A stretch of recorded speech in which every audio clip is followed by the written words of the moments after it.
जब जो लोग बोलते हैं तो स्टार्ट हो गया था।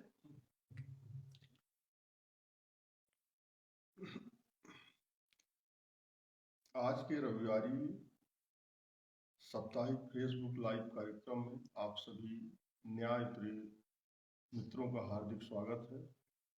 परम पूज्य गुरुदेव को चरण स्पर्श करते हुए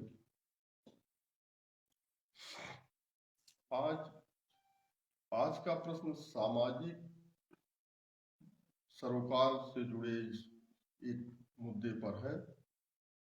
मध्य प्रदेश की न्याय धर्म सभा की अध्यक्षा श्रीमती रंजना मिश्रा जी का प्रश्न है, आज जितनी जेलें बढ़ती जा रही हैं उतने ही अपराध बढ़ रहे हैं। जितने तरीकों के दंड निकाले गए उससे अधिक तरीकों से अपराध किए जा रहे हैं। ऐसा क्यों हो रहा है? गुरुदेव जी, क्या जेल और सजा का प्रावधान मानवीय सामाजिक व्यवस्था में उपयोगी है? यदि नहीं तो क्या जेलें बंद कर देनी चाहिए? परम पूज्य गुरुदेव जी सनत जी, ये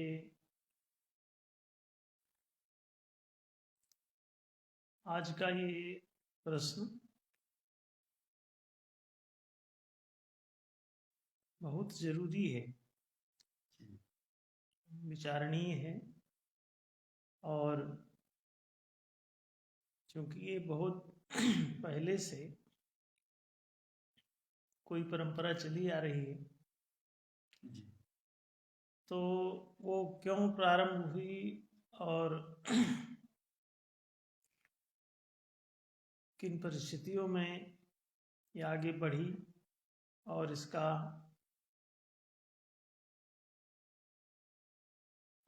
वर्तमान में स्वरूप वही है या कुछ और हो गया है, ऐसी तमाम बातें इसमें विचार की हैं। पहले तो इसमें ये देखा जाए कि जेल क्यों? क्या राष्ट्रीय अथवा किसी सामाजिक व्यवस्था को जेलों की जरूरत होती है?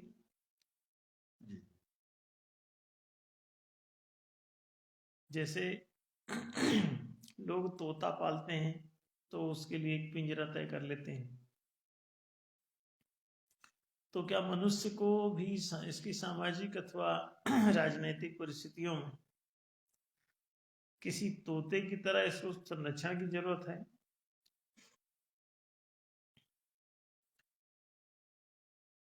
या ये बंदी बनाए रखने का कोई विशेष प्रयोजन है?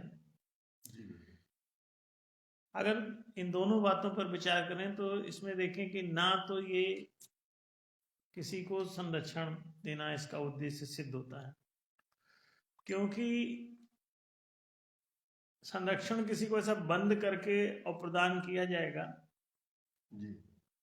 ये कहीं से कुछ ऐसा प्रतीत नहीं होता, और उसका कहीं कोई औचित्य समझ में नहीं आता कि ऐसा कोई औचित्य सिद्ध होगा सैद्धांतिक दृष्टि से, क्योंकि पैरेलल दूसरे तमाम लोग खुले हुए हैं उसी समय, तो ये कुछ विशेष लोगों को ही उसमें संरक्षण की जरूरत क्यों है?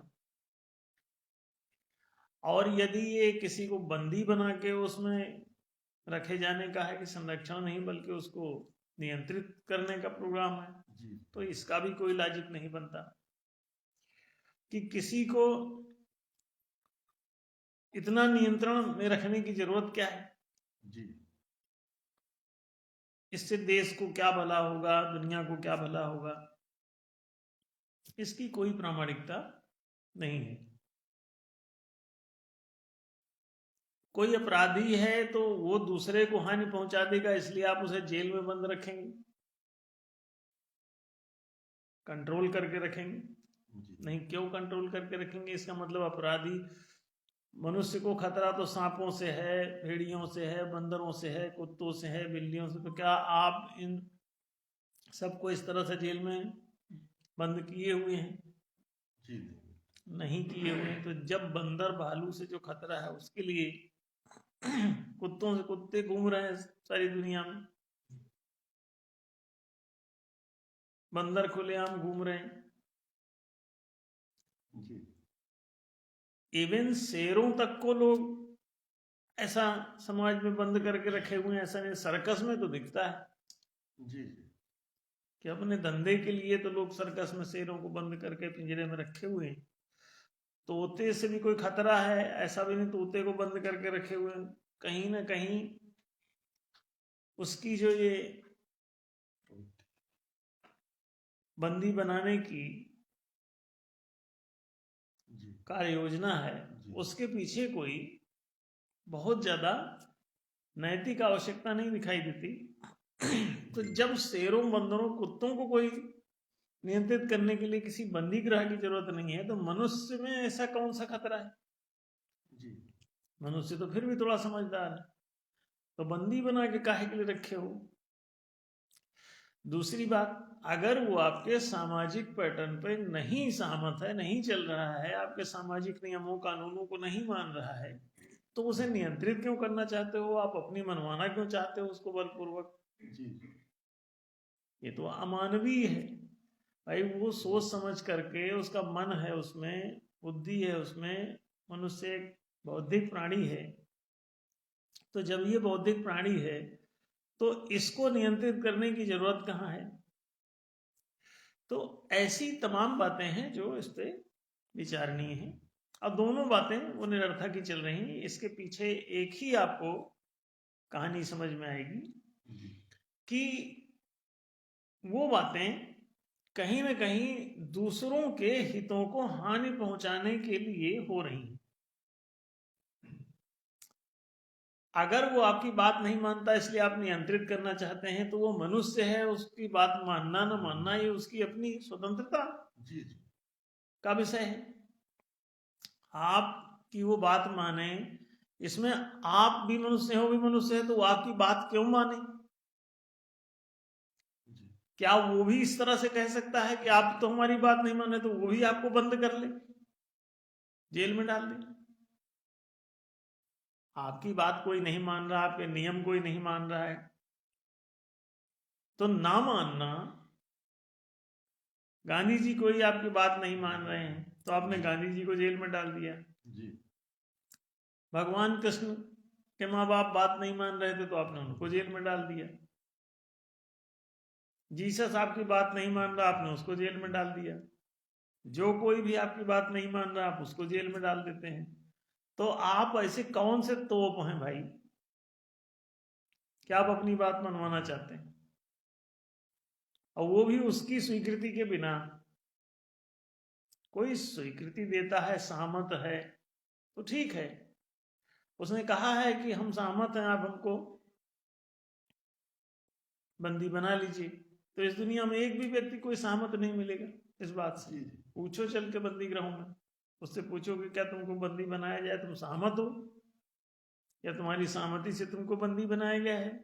कदापि नहीं, कहीं कोई ऐसा प्रमाण नहीं मिलेगा, कोई सहमति नहीं आएगी।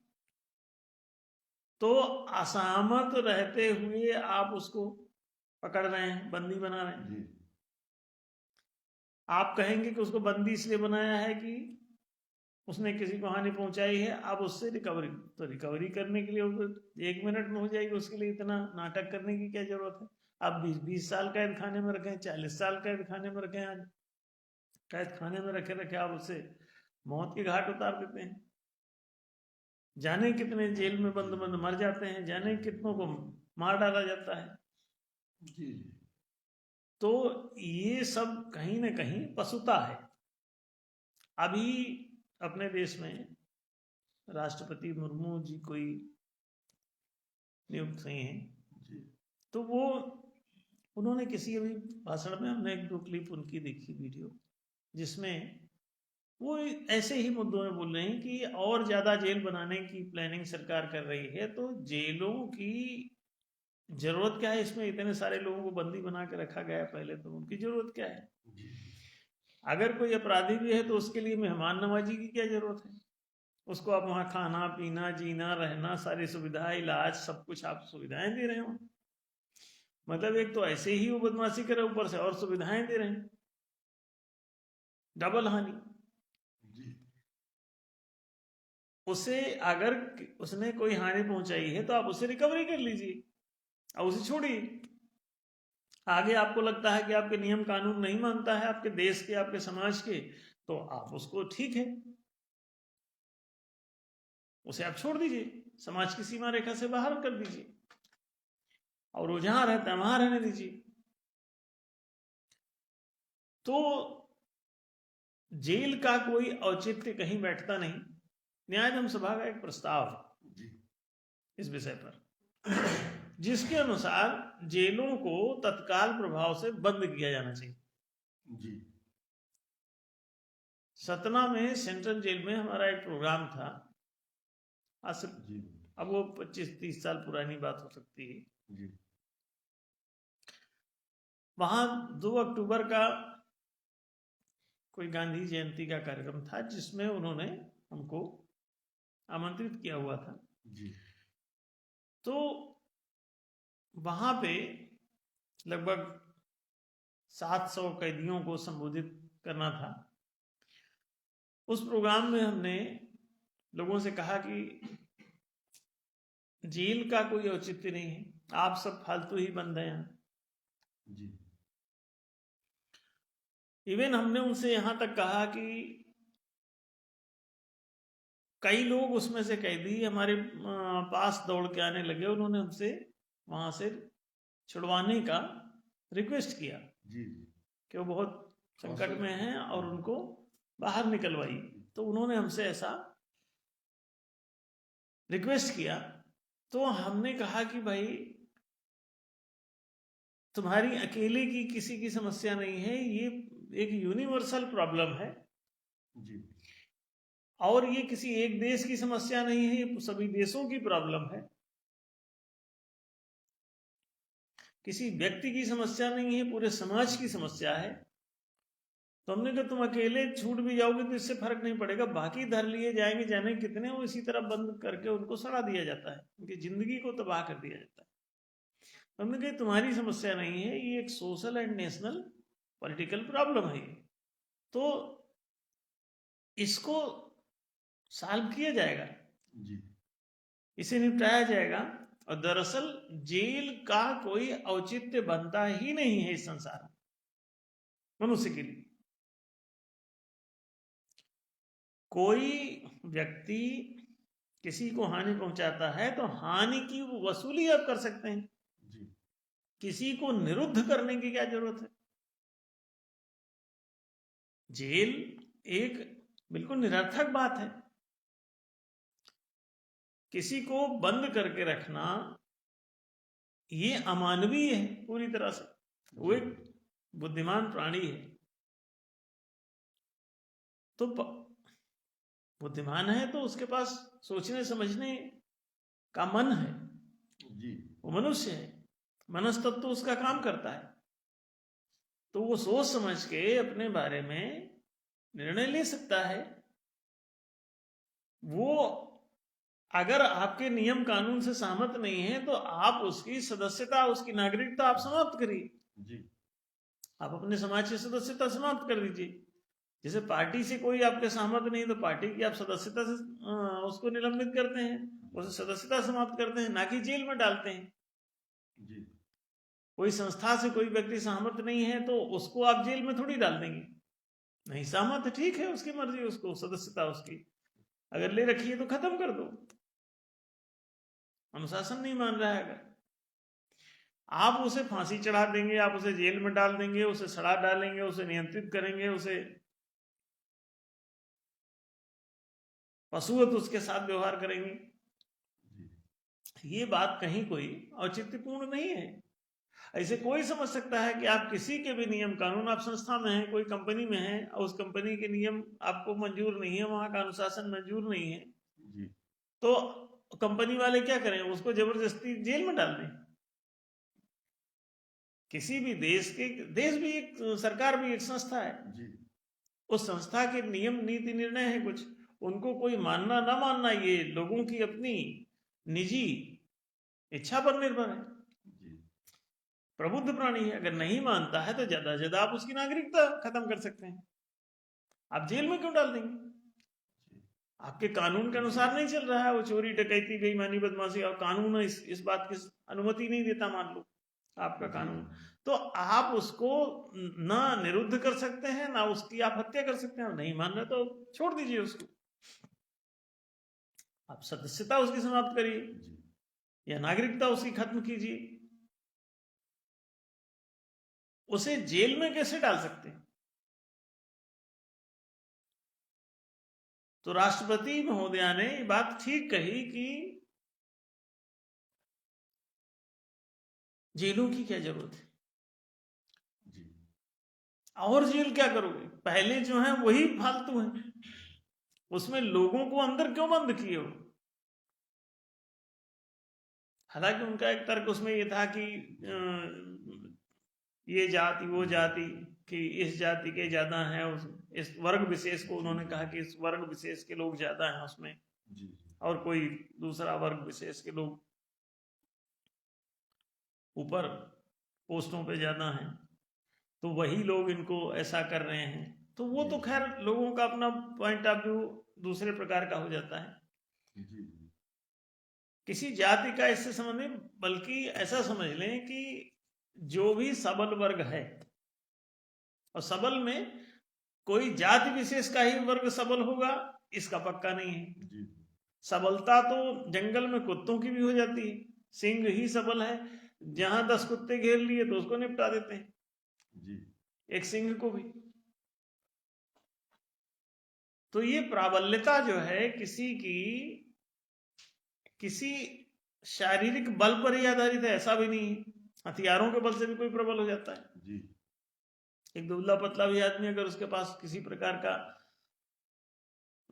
है आर्म्स, तो वो जो है हावी हो जाता है।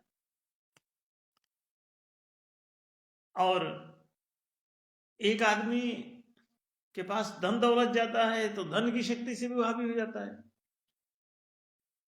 तो धन की शक्ति से चुनाव जीत लेते हैं झूठा प्रचार करा के, अब हो रहा है चारों तरफ, आप देख लीजिए। तो धन की शक्ति, जन की शक्ति,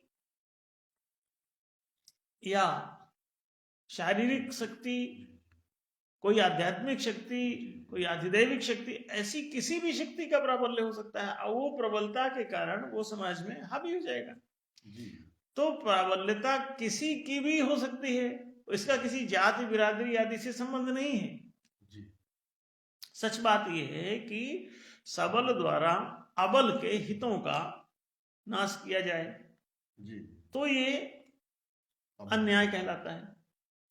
सबल द्वारा अगर अबल के हितों का नाश किया जाता है तो ये अन्याय की श्रेणी में आता है। तो इस तरह से जहां भी कोई सबल अगर ऐसा है तो वो अन्याय ना करे, किसी के हितों को हानि ना पहुंचाए कमजोर वर्ग के, तो उसके लिए ही एक राष्ट्रीय व्यवस्था, एक संविधान की, एक सिस्टम की जरूरत होती है। उस सिस्टम के तहत अबल और सबल दोनों के बीच में संतुलन स्थापित करना उस सिस्टम का कर्तव्य होता है, उस संविधान का कर्तव्य होता है, उस सरकार का कर्तव्य होता है। संतुलन की स्थापना ही न्याय की स्थापना है, संतुलन ही न्याय है। क्योंकि किन्हीं भी दो पलड़ों पक्षों के बीच में संतुलन बनाया जाए, तराजू न्याय का प्रतीक है, उसमें आप उसके तराजू के दो पल्ले जो हैं वो संतुलित किए जाते हैं, कांटा सीधा हो जाए ऊपर, दोनों पल्ले इक्वल हो जाए, ये संतुलन सध जाए, इतना ही उद्देश्य होता है। इसलिए आप सभी जगह तराजू को न्याय की जगहों पे, और न्याय की देवी के हाथों में भी आप देखते हैं कि आजकल न्याय की देवी का कहीं कहीं फोटो मूर्ति लगाए रहते, तो उसमें भी एक तराजू हाथ में दिए रहते हैं। और इस संतुलन को ना मानने वाले के लिए एक तलवार भी हाथ में दे देते हैं कि वो संतुलन स्थापित करेगी और व्यवस्था, और अगर कोई नहीं मानेगा तो उसको दंडित किया जाएगा। वास्तव में दंडित करने की जरूरत ही नहीं है, क्योंकि वो तराजू ही पर्याप्त है। संतुलन कोई नहीं मान रहा है तो उसको आप बाहर कर दो, ड्रॉप कर दो, उसकी आपकी राष्ट्रीयता से उसे बेदखल कर दो।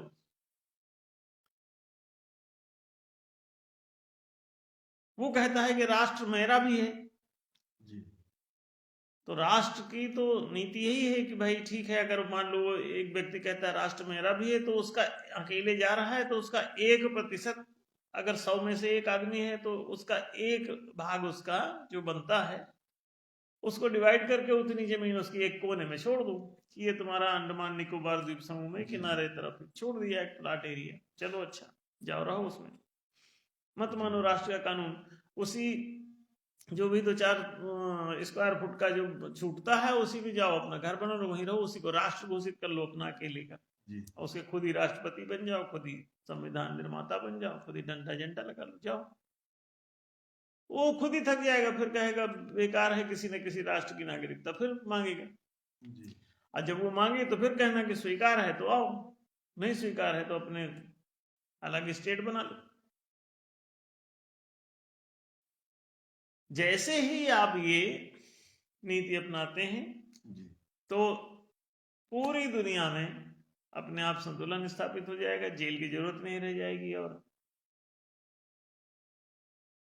लड़ाई दंगा बकवास भी सब बंद हो जाएगा, अपराध की आवश्यकता नहीं रह जाएगी। तो किसी अपराध के लिए भी जेल की तो वैसे भी जरूरत नहीं, तो जेलें निरर्थक हैं। अब ये सभी चिंतक किस पर विचार, अब राष्ट्रपति जैसे पद पर बैठ करके भी कोई ऐसी बातें कह सकते, बड़ी बात है। तो ये विचार नहीं हो जाता है। अब हम तो बहुत दिनों से बोल रहे हैं, तो अब लोगों को ये बात समझ में आने लगी। अभी जैसे हमने कहा कि 25 से 30 साल के बीच हो गए होंगे वो हमारी उस स्पीच को जो हमने सतना सेंट्रल जेल में दी थी कभी, 96-97 के आसपास की बात होगी। हम तो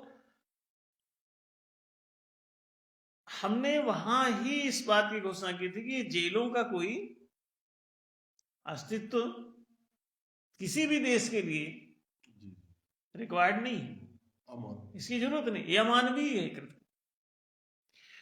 तो इसका कहीं कोई औचित्य नहीं है। रंजना जी आप ठीक कह रही हैं, प्रश्न आपका जायज है, समसामयिक है, ठीक समय पर पूछा गया है। इसमें लोगों को, अप्रबुद्ध वर्ग को सोचना चाहिए इस पर। निहायत हम सभा के तो 111 प्रस्तावों में से एक प्रस्ताव है जो ये कहता है कि जेलों की आवश्यकता नहीं है, जेल जरूरत ही नहीं है। ऐसे ही बैंकों की आवश्यकता नहीं है, बैंक भी एक फर्जीवाड़ा है। बैंक की जगह एक मुद्रा प्रचालन केंद्र सरकारी होना चाहिए। किसी बैंक की कहाँ आवश्यकता है, मुद्रा प्रचालन केंद्र एक होगा, मुद्रा चलाना और उसी में सबका खाता रखो, कोई जितना पैसा इनकैश कराता है वहाँ लिक्विडिटी के रूप में वो सरकार जारी कर सकती है मुद्रा। किसी भी बाजार मूल्य वाली किसी भी संपत्ति के एवज में आप मुद्रा जारी करा सकते हैं लिक्विडिटी के रूप में। मुद्रा तरलीकरण केंद्र वो होगा। तो आपको जरूरत है, आपका मकान 10 लाख का है, आप 10 लाख का बाजार मूल्य का आप वहां से नकदी ले लीजिए और मकान का पेपर उसको दे दीजिए। तो मौद्रिक तरलीकरण केंद्र या मुद्रा प्रचालन केंद्र के नाम से उसे, या आज का रिजर्व बैंक ऑफ इंडिया जिसे आप कहते हैं, वो तो खाते ही नहीं खोलते किसी का। इसका मतलब सब चीज में षड्यंत्र है। आरबीआई को हम बहुत दिनों से कह रहे हैं इसमें खाता तो खोलो पब्लिक का, डायरेक्ट खाता खोलो, डायरेक्ट पब्लिक वहीं से मुद्रा प्राप्त करे। वो किसी साहूकार, किसी बनिया, किसी इसके चक्कर में क्यों जाएगा मुद्रा लेने। नकदी की जरूरत है तो वहां से लोग अपना ले लें, अपनी कीमती चीजें। तो बैंक भी उसी तरह फालतू है जिस तरह से ये जेलें फालतू हैं। दूसरी, हमने कहा कि जितने भी टैक्स के दफ्तर हैं ये भी फालतू हैं, इनको तत्काल प्रभाव से बंद करो। ये सब सफेद हाथी हैं, फालतू पैसे के खर्चे, और थोड़ा मोड़ा नहीं, हजारों करोड़ के खर्चे इनके पीछे। तो सारे दफ्तर बंद करो, इसकी भी जरूरत नहीं। जितने भी टैक्स वसूली के दफ्तर हैं इनकी कोई जरूरत नहीं, फालतू हैं। उसी के माध्यम से जो मुद्रा प्रचालन केंद्र होगा, सभी सौदे आदमी जहां से वहां खाता है तो उस खाते से ही किसी दूसरे को पैसा पे करेगा। कोई चीज खरीदी बिक्री होगी तो मनुष्य के उस खाते में जो भी पैसा कहीं से आएगा, मान लो रिजर्व बैंक में उसका खाता है तो उसी खाते से ही सबके लेन देन होंगे, सबका खाता है। तो उसमें जिसका भी पैसा किसी के खाते में कोई भी आता है तो उसका 1% अगर एक डिडक्शन पद्धति अपनाई जाए, टैक्सेशन पद्धति, तो अपने आप ही पूरा टैक्सेशन जमा हो जाएगा, बात खत्म हो जाएगी। जरूरत ही नहीं किसी टैक्सेशन की। ये एकमात्र ही अकेला टैक्स प्रणाली पर्याप्त है। ऐसे ही पोस्ट ऑफिस की कहां जरूरत है? आप अगर एक ईमेल सबके अनिवार्य कर दें तो उस ईमेल के माध्यम से ही सारे चिट्ठी पत्री के आदान प्रदान हो जाएंगे और उसमें कोई गड़बड़ी भी नहीं होगी, कोई खर्चा भी नहीं होगा, शून्य खर्चे पर चिट्ठियों का आदान प्रदान।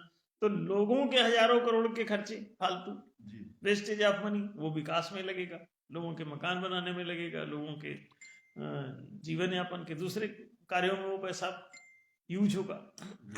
तो ये फालतू चीजों में जो तरह तरह के दफ्तर बना दिए गए हैं, तरह तरह के कंट्रोलिंग ऑफिस बना दिए गए हैं, इसकी कहीं कोई जरूरत नहीं। ईमेल बनाइए, अनिवार्य कीजिए, प्रत्येक नागरिक के आधार कार्ड से जोड़ दीजिए उसको। एक बैंक खाता खोलिए आरबीआई में सबका, फालतू बैंक बंद करिए। आरबीआई पर्याप्त है, केंद्रीय मुद्रा प्रचालन कहो उसको, और उतना एक ही वो बैंक पर्याप्त है, बाकी बैंकों की जरूरत नहीं, वहां से पूरा काम चल जाता है। तो हमने कहा जेल भी बंद करो, जेल की कोई जरूरत नहीं, त्वरित निर्णय करना सीखो कोर्ट में, ई कोर्ट बनाओ। अब ई कोर्ट तो लॉन्च हुआ है अभी, ये अपना प्रस्ताव है न्याय धर्म सभा का। धीरे धीरे सरकारें एक एक करके देख रहे हैं कि ये प्रस्ताव महत्वपूर्ण है तो काम कर रहे हैं उस पर। अगर इलेक्ट्रॉनिक कोर्ट हो, ऑनलाइन कोर्ट की पद्धति हो, तो घर बैठे ही एक ऐप बनाओ कोर्ट का और घर बैठे सबको अप्रोच में आ जाएगा, सबके मोबाइल में वो ऐप डाउनलोड कर दो। ऐप के माध्यम से लोग तुरंत वहां कोर्ट में अपना केस फाइल कर सकें और उसी दिन उसका फैसला हो जाया करे। आगे लंबा क्यों खींचा जा रहा है? अगर उसका निराधार है केस तो उसको तुरंत खारिज कर दिया जाए। पेंडिंग क्यों रखा जाता है? करोड़ों करोड़ों 20 करोड़ केस पेंडिंग हो सकते हैं। तो पूरी दुनिया में केस पेंडिंग है, करोड़ों करोड़ों, भारत में भी कई करोड़ केस पेंडिंग हो सकते हैं। तो उनकी जरूरत कहां है? तो भर्राशाही एक्चुअली केवल जेल को लेके नहीं, भर्राशाही तो तमाम चीजों में है जो पब्लिक पर अनावश्यक बोझ के रूप में लदे हुए हैं।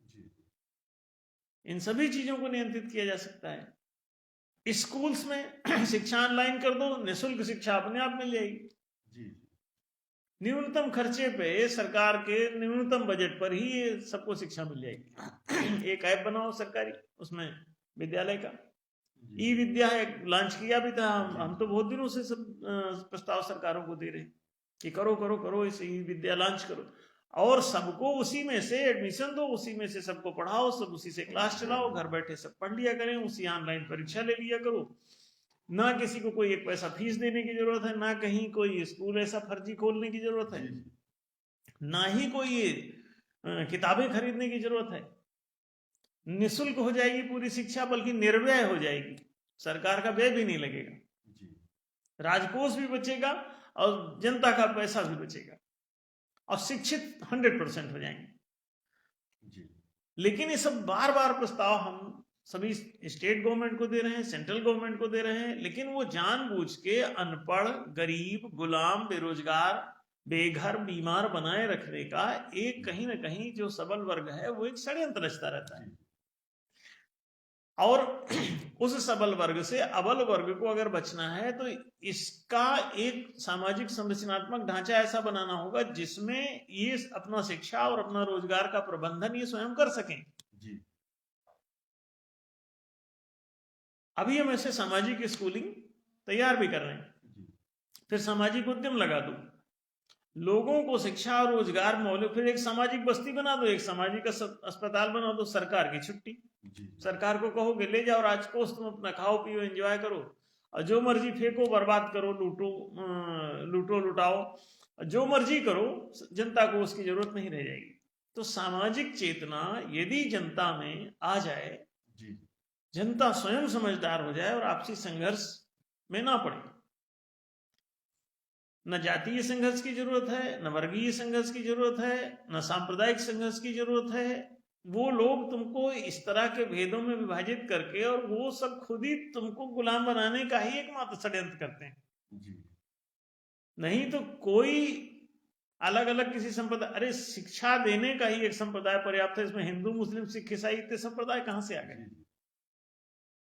एक ऐसा संप्रदाय चाहिए जिसमें सबको शिक्षा दी जाती हो, जिसमें सबको रोजगार दिया जाता हो, जिसमें सबको आवासीय सुविधाएं दी जाती हो और जिसमें सबको चिकित्सा आदि संरक्षण सेवाएं सुलभ रहती हो। बात खत्म हो गई। और कौन सा समाज और संप्रदाय चाहिए आपको? नहीं, आप इस्लाम हो, आपका उद्धार होगा और ऐसा होगा, नौटंकी होगा, जीसस उद्धार करेगा कि कबीर उद्धार करेगा कि नानक उद्धार करेगा, इस तरह की तमाम बातों में लोगों को उलझा दिया जाता है। अब लोग फंसे रहते हैं, तरह तरह की तकलीफें उठाते रहते हैं। एकमात्र सत्य ही परम उपास्य है। सत्य की उपासना करो, इतना पाखंड की कहां जरूरत है? लोग कहते हैं कोई आस्तिक है, ईश्वर को मानता है, कोई ईश्वर को नहीं मानता है, तो आस्तिक नास्तिक दो भाग में बंट गए हैं। अभी किसी एक महिला ने शायद कहीं से कोई सर्टिफिकेट प्राप्त किया है कि no caste, no religion, no फला ढिका। अब वो ऐसे ही जीना चाहते हैं। भैया सत्य को ही धर्म कहते हैं, क्योंकि धर्म जो बात सही है, जिसे 2 + 2 = 4 तो 2 + 2 = 4। अब ये बात सही है कि 4 ही होता है 2 में 2 जोड़ने से, तो 4 आपका स्वीकार्य होना चाहिए, वो धारणीय होना चाहिए और वो धर्म होना चाहिए। तो इतनी सी ही तो बात है कि जो बात सही हो जाती है, जैसे H2O से पानी बनता है, तो ठीक है, आप उसे लिखो ग्रंथ में, लिख करके उसे सबको पढ़ाओ। अब ये धर्म ग्रंथ हो गया। जो जो बातें सही सिद्ध हो जाती हैं आप उनको लिखते रहो, जो बात गलत सिद्ध हो जाती है आप उसे हटाते रहो कोर्स से, तो वो सब धर्म हो जाएगा।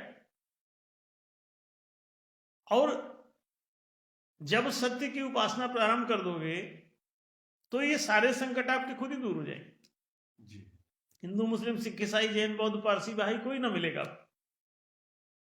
सत्य की उपासना करना प्रारंभ कर दो। यदि तुम गुलामी से बचना चाहते हो, गरीबों, कमजोरों, अबलों, निर्बलों, तुम जो कोई भी हो, पिछड़ों, दलितों या किसी भी वर्ग में अपने आप को सताया हुआ समझ रहे हो, गुलाम बनाया हुआ समझ रहे हो, नौकर बनाया समझ रहे हो, दास बनाया समझ रहे हो, विवश किया गया समझ रहे हो, शोषित किया गया समझ रहे हो, तो एक ही छुटकारे का उपाय है, सत्य की उपासना करो। सत्य ही परम उपास्य है। सत्य को ही ब्रह्म मानो, सत्य को ही ईश्वर मानो, सत्य को ही सब कुछ मानो। तुम्हारे कल्पित ईश्वर को सत्य मानने की जरूरत नहीं, सत्य को ही ईश्वर माना करो, नहीं तो कंफ्यूज हो जाओगे, हमेशा दिक्कत में पड़ोगे। जो भी सही बात सिद्ध हो जाती है उसे मान जाया करो। अब अगर ये सुविधाजनक है कि जो कोई किसी को हानि पहुंचाता है तो उसे हानि की रिकवरी करा लो, और उसके पास कुछ नहीं है रिकवरी का, तो तुम सरकार में उसको नागरिक काहे बनाए हो? इतना भिखमंगा। ये तुम्हारी जिम्मेदारी है कि उसके पास रोजगार हो, संसाधन हो, कमाए, और फिर उसमें से आप कोई हानि पहुंचाता है तो उसी में से रिकवरी कर दो। और नहीं है उसके पास तो सरकार जिम्मेदार है, वो इसकी भुगतान करे, सरकार माता पिता है।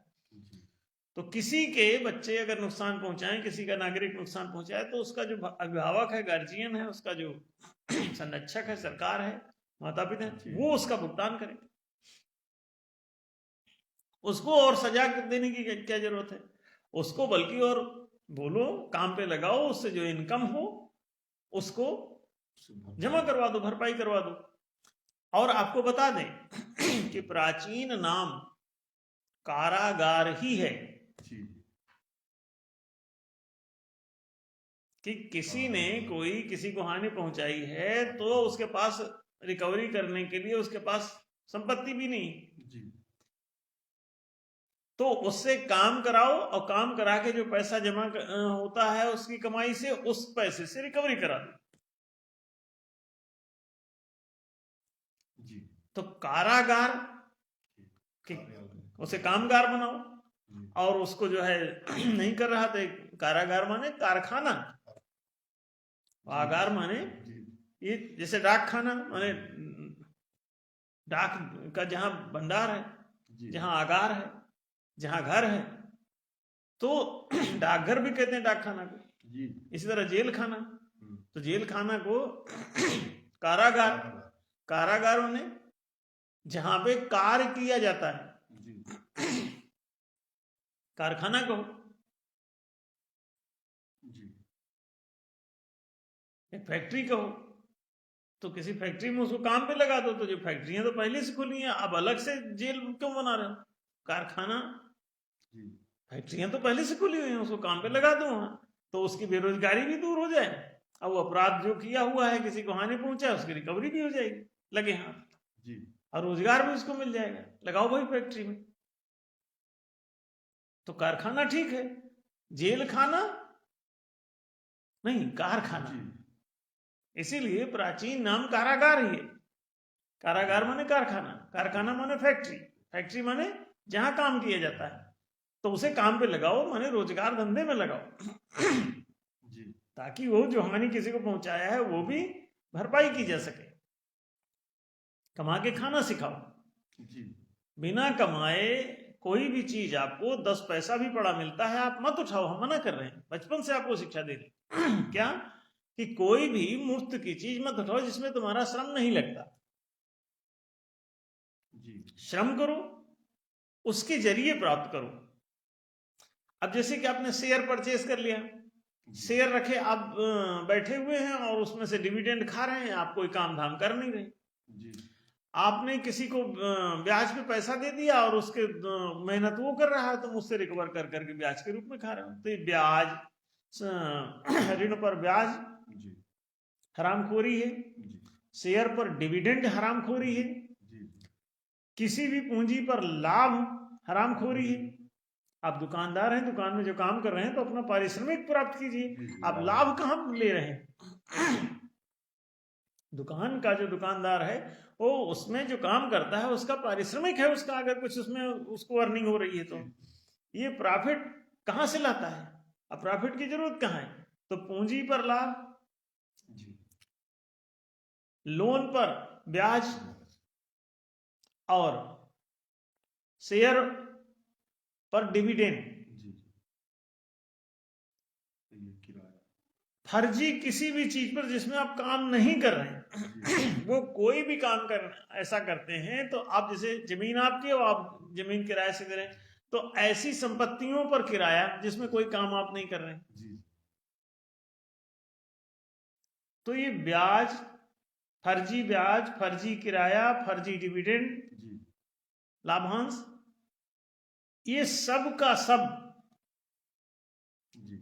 आपको हरामखोर बनाता है, मुफ्तखोर बनाता है। श्रम विहीन जो फल भोग है वो हमेशा ध्यान रखें, उसे ही अन्याय कहते हैं।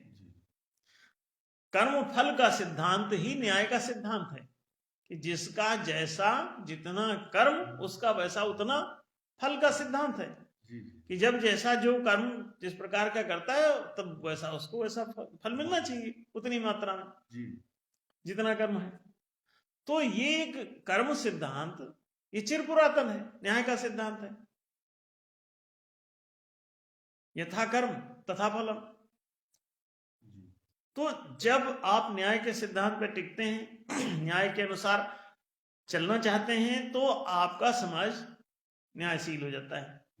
और जब न्यायशील हो जाता है तो उसमें जेल जैसी कोई बात रहती नहीं। जेल एक स्वयं में अन्याय है। किसी को फांसी चढ़ाना स्वयं में अन्याय है। बंदी बनाना, मार डालना, उसे कूटना, पीटना, गाली देना, ये सब अनैतिक कृत्य हैं जो अभी सरकारें और या प्रशासन या राज्य ये सब लगातार कर रहा है। और ये यूनिवर्सल प्रॉब्लम है, इसलिए यूनिवर्सल ट्रीटमेंट की जरूरत है इसको। अब पूरी दुनिया में न्याय धर्म सभा तो न्याय की स्थापना का अभियान पूरी दुनिया में चला ही रही। भारत में सबसे पहले जरूरी कि भारतीय भूमि जो है इसमें ह्यूमैनिटी की गुंजाइश ज्यादा है, इसमें मानवता की संभावना अधिक है, क्योंकि ये एक ऐसी भूमि है जहां सत्य की खोज हुई, जहां सत्य के अनुसार फिर संविधान रचा गया, न्याय की व्यवस्था दी गई, प्रेम की व्यवस्था दी गई, पुण्य की व्यवस्था दी गई। तो सत्य की यहां खोज हुई, जिसने प्रेम सिखाया, न्याय सिखाया, पुण्य सिखाया। और ये चतुष्पाद सकलो धर्म, सत्य प्रेम न्याय पुण्य का 4 पदों वाला ये धर्म आविष्कृत हुआ, जिसे सनातन धर्म के नाम से जानते हैं। आज का ये हिंदू धर्म, मुस्लिम धर्म, सिख धर्म, जैन धर्म, बौद्ध धर्म, पारसी धर्म, बहाई धर्म, ये जितने हिंदू, मुस्लिम, सिख, ईसाई, जैन, बौद्ध, पारसी, बहाई तथा कथित धर्मों के नाम आप जानते हैं, इनमें से कोई भी सत्य प्रेम न्याय पुण्य पर आधारित नहीं है, एक भी नहीं है। तो इनमें से कोई सनातन धर्म नहीं है। सत्य ही शाश्वत और सनातन धर्म है, जो तुम्हें परस्पर प्रेम, न्याय और पुण्य के व्यवहार का आदेश देता है। सीधा सा सिद्धांत। यदि हम सनातन धर्म को पुनर्प्रतिष्ठित करते हैं तो ये कर्मफल का सिद्धांत वापस आ जाएगा। सत्य कहता है न्यायप्रिय बनो, सत्य कहता है प्रेमपूर्ण बनो, न्यायप्रिय बनो, पुण्यात्मा बनो। सत्य कहता है कि असत्य, घृणा, अन्याय और पाप से बाहर हटो। ये सत्य प्रेम न्याय पुण्य ही शाश्वत और सनातन धर्म है। ये 4 चरण हैं धर्म के। और कलिमहु एक प्रधान, येन केन विधि दीने, दान करे कल्याण। ये दान पुण्य जब केवल शेष रहता है तो उसे कलयुग कहते हैं। इसीलिए तुम आज कलयुगी जीव कहलाते हो, क्योंकि तुम न्याय कर ही नहीं रहे हो। थोड़ा बहुत दान दक्षिणा, किसी को हल्का फुल्का 100 रुपए लूटे हो किसी का, तो 10 रुपए उसी को दान कर रहे हो। तो हर लुटेरे को दान करना पड़ता है, क्योंकि नहीं तो पकड़ा जाएगा। थोड़ा सा गए पुलिस को चढ़ाए, थोड़ा मंदिर में चढ़ाए तो उधर पाप से बच गए, थोड़ा पुलिस को चढ़ाए, इधर पुलिस के डंडे से बच गए। तो ये पुण्य आप करते रहते हैं। दान पुण्य करो भाई, थोड़ा बहुत इसको दान माने कुछ देना, कुछ पुलिस को दिया घूस, कुछ उसको दिया दक्षिणा, तो ये दान दक्षिणा करते रहो। यही कलयुग है। अगर सतयुग चाहते हो तो सत्य की उपासना प्रारंभ कर दो, नहीं तो कलयुग भोगते भोगते, और अभी लाखों साल तक तुमको पंडे पुरोहित तुमको बताते रहेंगे, लाखों, अभी तो 4-5 लाख साल तुमको कहेंगे भुगतो अभी कलयुग, और हटेगा नहीं।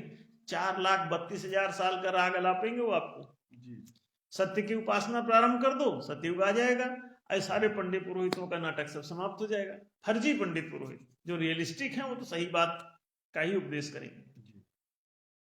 फर्जी गुरु, फर्जी पुरोहित, फर्जी तुम्हारे पादरी, फर्जी इमाम, फर्जी लामा, ये सब तुमको सत्य की राह पर नहीं ले जाएंगे। और सत्य क्या है? जैसे 2 + 2 = 4, जो भी बात सत्य सिद्ध हो जाती है वैज्ञानिक दृष्टि से प्रामाणिक सिद्ध होती है, वैज्ञानिक परीक्षणों, शोधों, अनुसंधानों द्वारा, तो उसको मान जाया करो जो बात सही सिद्ध हो जाती है। सत्य की उपासना ही परम धर्म है। और सत्य में जयते नान्यतम, सत्य की ही विजय अंतिम रूप से होती है, झूठ की नहीं। तो जैसे ही तुम सत्य की उपासना प्रारंभ करते हो तो तुम स्वतंत्र हो जाते हो। जीसस ने कहा यदि तुम मेरी आज्ञाओं पर चलते हो तो तुम सत्य को जानोगे और सत्य तुम्हें स्वतंत्र करेगा। यही बाइबल चिल्ला रही है, यही वेद चिल्ला रहा है, यही कुरान चिल्ला रहा है, यही हर महापुरुष चिल्ला रहा है, गांधी चिल्ला रहा है, सत्य अहिंसा सारी जिंदगी चिल्लाया। और गांधीवादी क्या कर रहा है? सत्य को छोड़कर ही सारे काम करता है। जरा भी गांधीवादी है तो आप उसे देख लीजिए, उसकी हरकतें देख लीजिए। यानी एक भी गांधीवादी कोई हमको सुन रहा हो तो हमसे संपर्क करे, और जरा भी कोई सही बात मानने की औकात रखता हो तो संपर्क करे। हम तो सही सत्य की प्रतिष्ठा का हम अभियान ही चला रहे हैं। सही बात मान के दिखाए वो, और नहीं मानेगा, हम जानते हैं। इतने जिद्दी हैं हम तो। 32 साल से काम कर रहे हैं इसी समाज में जी।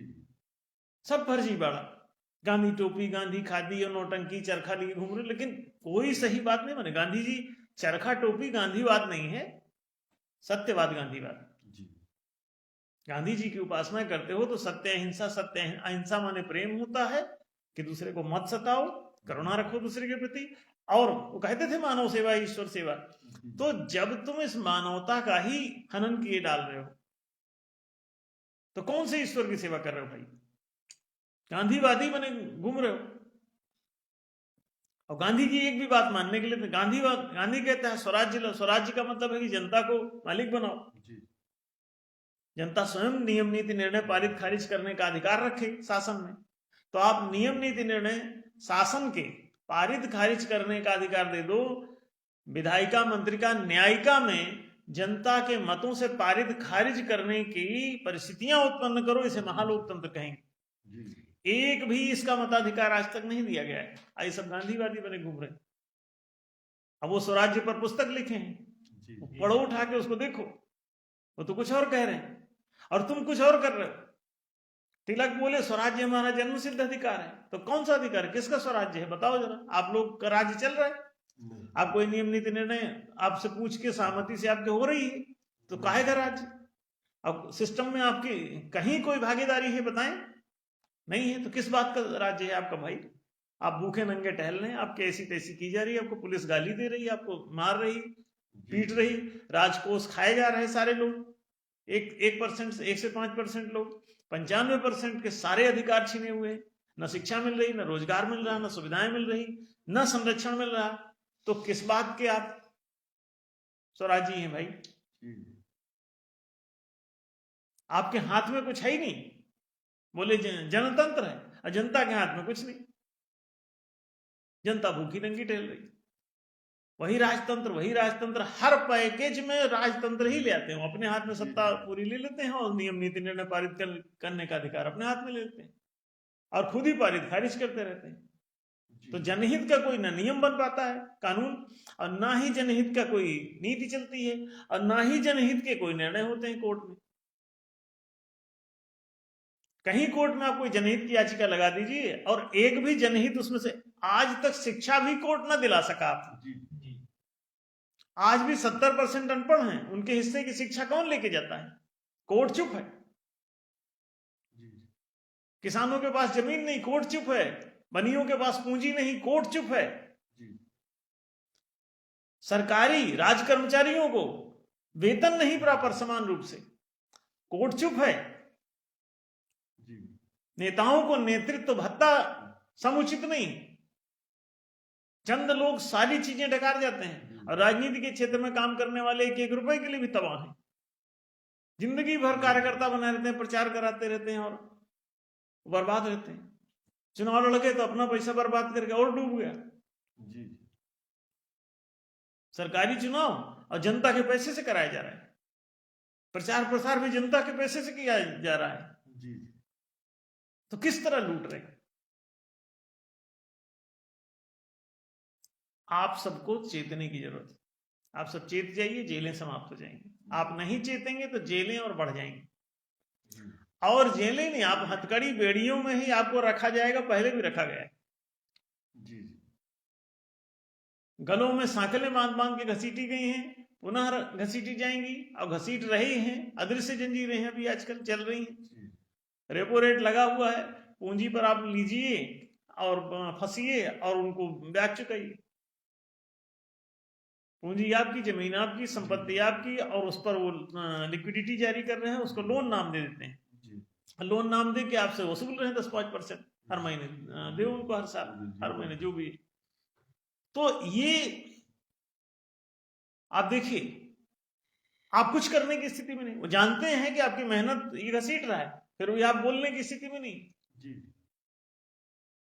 आपको अनपढ़ गंवार रखा जाता है, पहले समझ नहीं पाते, और समझ जाए तो फिर इतना आपको कमजोर रखा जाता है कि आप बोलने के सरदार भगत सिंह तो बन न जाएंगे। जी इतनी हिम्मत कहां से लाएंगे? तो करेंगे क्या? डरे डरे घर में बैठे रहेंगे, न कोई बात बोल पाएंगे, न कुछ कर पाएंगे। तो आपकी किस्मत में ही जेल है, डंडा है, गाली है, जूते हैं, बेरोजगारी है, भुखमरी है, अशिक्षा है, आप अनपढ़ रहिए, बेरोजगार रहिए, बेघर रहिए, बीमार रहिए, बर्बाद रहिए, एक एक पैसे के लिए तबाह रहिए, जेलों में डंडे खाइए, उल्टे लटका लटका के मारे जाइए, 3rd डिग्री टार्चर भुगतिए, रातों दिन माँ बहन की गाली खाइए। आप जनतंत्र है, आपका तंत्र है, आप राजा हैं। बता दिया गया कि आप तो लोकशाही है, अलोक माने जनता, शाह है, राजा है, जनता का राज आया है। इतने जूते पड़ रहे हैं जनता को, ये राज है। इसलिए समझ जाओ कि विकलांग को ये दिव्यांग घोषित करेंगे, भिखारी को ये अमीर घोषित करेंगे,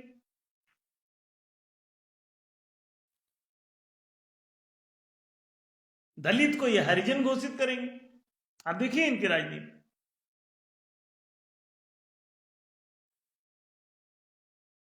और रोजगार देने के बजाय, शिक्षा देने के बजाय आरक्षण घोषित करेंगे। जी अधिकार उसे चाहिए कि आरक्षण चाहिए? आरक्षण क्या करेगा? और आरक्षण में चूंकि वही 1 से 5% आदमी उन वर्गों का भी ऐश कर रहा होता है, इसीलिए वो आरक्षण के लिए वो ऊपर वाले सहमत हो जाते हैं बड़े मजे से। और नीचे वाले, इतने आरक्षण के बावजूद नीचे वाले जो जहां है दलित वहीं पड़ा हुआ है। काहे का आरक्षण, काहे का SC ST, बेकार की बातें। तो ये जो जनता के साथ ये सब धोखाधड़ी और उलपटांग बातें आई, उसका कारण जनता की कहीं ना कहीं जागरूकता प्राप्त नहीं थी, वो समझ ही नहीं रही थी। कोई सही बात बताने वाला उनको था नहीं, कोई उनका सही लीडर ना खड़ा हो सका। जो भी उनका लीडर खड़ा होता था वो उन्हीं के साथ गद्दारी करता था, कोई सही बात ही नहीं करता था।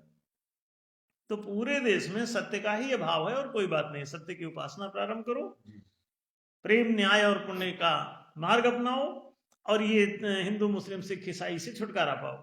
एक ही ये तरीका है तुम्हारे आनंद का, तुम्हारी समृद्धि का, तुम्हारी शिक्षा का, तुम्हारे सभी प्रकार के हितों की रक्षा का एक ही सूत्र है, सत्य की उपासना। सत्य ही तुमको प्रेम न्याय और पुण्य का मार्ग देगा और कोई रास्ता नहीं। तो इस पे लौट आओ, सब लोग वापस आ जाओ, सब ठीक हो जाएगा। तो आप समझ रहे होंगे कि ये प्रश्न महत्वपूर्ण था और कितनी ज्यादा बातें लिए हुए है, छोटी मोटी बात नहीं हो, विचारणीय है, सभी को विचार करना चाहिए, हर पढ़े लिखे आदमी को सोचना चाहिए, तो बात साफ होगी। शायद आप समझ रहे होंगे कि ये प्रश्न बहुत जरूरी है और विचार का विषय। जी, समूची मानवता। तो आप सभी लोग इस प्रोग्राम में हिस्सेदारी करें। हम लोग प्रत्येक रविवार को ये कार्यक्रम संचालित करते हैं। इसमें 8 से 9 के बीच में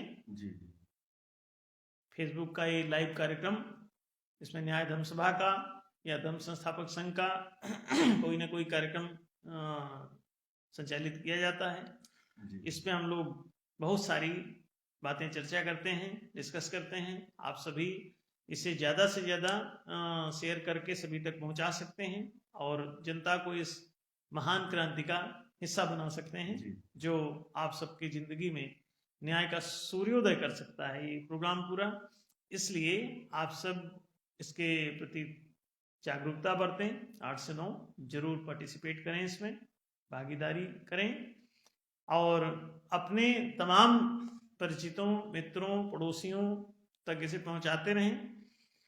और हम तो यहाँ तक कह रहे हैं कि यदि इस प्रोग्राम को ऑनलाइन अगर इसे लाइव जैसा कहीं बड़ी बड़ी जगहों पे लगा के दिखा सकें तो और अच्छा होगा। जिसके पास ये सुविधा है, ऐसा प्रोजेक्टर वगैरह लगा सकते हैं, तो किसी हर ग्राम पंचायत में इसे चलाएं या बड़े स्क्रीन पे इसे करके और बड़ी जगहों पे लगा सकते हैं इसे। तो हमारी ये जो प्रोग्राम है इसको हर रेलवे स्टेशन पे चलना चाहिए, हर बस अड्डे पे चलना चाहिए, हर संस्था के प्रांगण में चलना चाहिए, हर फिल्म में दिखाए जाने से पहले इसको थोड़ा दिखाया जाना चाहिए, हर पिक्चर स्टार्ट होने से पहले।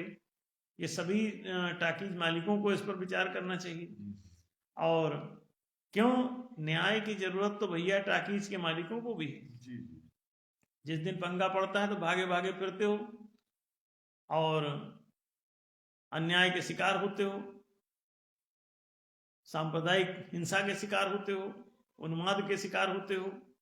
तो ये सभी चीजों से बचने का, अन्याय से छुटकारा पाने का, बड़े से बड़ा आदमी, क्या सलमान खान जेल में नहीं बंद हुए, क्या संजीव बाबा जेल में बंद नहीं हुए, क्या किसी का भी दो, क्या लालू यादव जी जेल में बंद नहीं है, क्या गांधी जी जेल में बंद नहीं हुए, क्या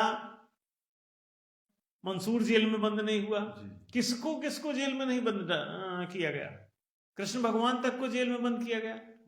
तो और जीसस को जेल में बंद किया गया। किस किस की कहें,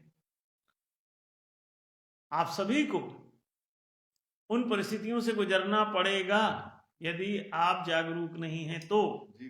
इस अन्याय को हटाने के लिए प्रत्येक सिर को सोचना पड़ेगा, हर सिर को इस चिंतन में जाना पड़ेगा, कष्ट देना पड़ेगा ब्रेन को, सोच के, और इससे ऊपर उठना पड़ेगा। अब बस तुम सोच के समझ जाओ, समझ करके इससे ऊपर उठो, सत्य की उपासना करो, सत्य जो कुछ है उसे मान जाया करो, इसी में सबका हित है। तो आज का चूंकि समय समाप्त हो रहा है तो ये प्रोग्राम ही विराम दिया जाएगा। अगले रविवार को पुनः हम लोग इस लाइव प्रोग्राम में उपस्थित होंगे। तो सनत जी हमारे प्रश्नकर्ता के साथ ही आप सबके उपस्थित अन्य जनों को बहुत बहुत धन्यवाद देते हुए कार्यक्रम समाप्त किया जाता है।